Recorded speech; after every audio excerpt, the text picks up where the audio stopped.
बिस्मिल्लाहिर्रहमानिर्रहीम। नाज़रीन, नजम सेठी साहब के बेटे अली सेठी साहब ने अपने हम जिन्स के साथ निकाह कर लिया है, शादी कर ली है।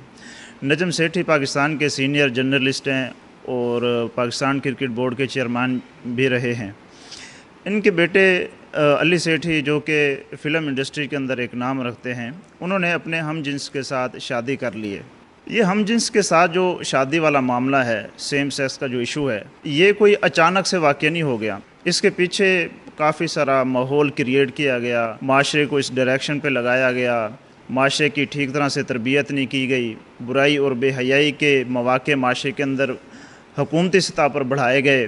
क्योंकि जब हुकूमत अवाम के टैक्स से इकट्ठा किया हुआ बजट, उसमें से फ़िल्म इंडस्ट्री के लिए कोटा रखेगी, मसाजिद के ऊपर वो टैक्स लगाएगी, फिर उसके बाद स्कूलों के अंदर म्यूज़िक टीचर भर्ती किए जाएंगे ताकि वो बच्चों को डांस और म्यूज़िक सिखाएं। हमारी यूनिवर्सिटियों की सिचुएशन ये है कि वो तालिबात को हरासमेंट करके, उनको ब्लैकमेल करके, उनके साथ जिनसी ज़्यादती करके, उनको ड्रग्स और नशे पे लगाकर उनको डिग्रियां देती है। ये जितने भी सारे अवामिल हैं। फिर जो हमारा मीडिया है वो ऐसे ड्रामे क्रिएट करता है कि जिसकी हमारी रिवायात, हमारा कल्चर, इस्लाम की सोशल वैल्यू बिल्कुल इजाज़त नहीं देती।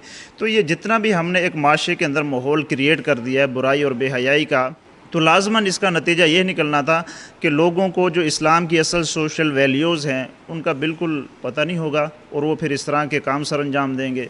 तो इस तरह का जो स्कैंडल सामने आया है ये इंतहाई मायूस कुन है। इसकी जितनी भी मजम्मत की जाए वो कम है।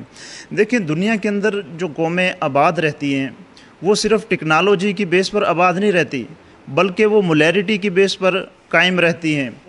सिर्फ़ आप टेक्नोलॉजी को बेस बनाकर कभी भी माशरे को नहीं चला सकते। दुनिया के अंदर कौमें समूद आई थी, कौमें आद आई थी, ये उस वक़्त की जदीद टेक्नोलॉजी से लेस कौमें थी, लेकिन अल्लाह ताला ने इनको अज़ाब के अंदर ऐसा मुब्तला किया कि आज इनका नामो निशान इस दुनिया के अंदर नहीं है। वो टेक्नोलॉजी में पीछे नहीं थे, बल्कि मोलैरिटी के एतबार से पीछे थे। उनकी अखलाकियात ख़त्म हो गई थी और सबसे बदतरीन अज़ाब कौम लूत के ऊपर आया था, क्योंकि सबसे बदतरीन जो अखलाकी गिरावट थी वो उनके अंदर पाई जाती थी। सबसे ज़्यादा जो मोलैरिटी ख़त्म हुई थी वो उनके अंदर ख़त्म हुई थी। वो इसी तरह सेम सेक्स करते थे, अपने हम जिन्स के साथ अपनी ख्वाहिशात को पूरा करते थे। और सबसे ज़्यादा जो सख्त अज़ाब आया था वो कौम लूत के ऊपर आया था। अल्लाह ताला ने ज़मीन को उल्टा कर दिया, ऊपर से नुकीले पत्थरों की बारिश की, इंतहाई सख्त अज़ाब आया था।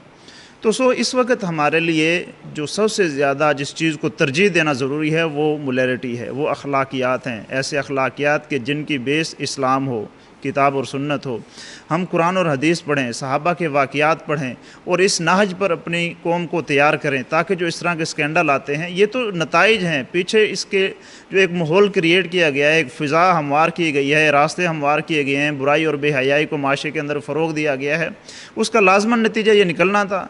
गुजारिश ये है कि अपनी कौम को इस्लाम के साथ वाबस्ता करें, कुरान के साथ वाबस्ता करें और उनकी तरबियत करें, ताकि हमारा माशरा अखलाकी तौर पर जो डिफ़ॉल्ट हो चुका है ये दोबारा से तामीर हो और हम इस्लाम की सोशल वैल्यू को फ़ॉलो करें।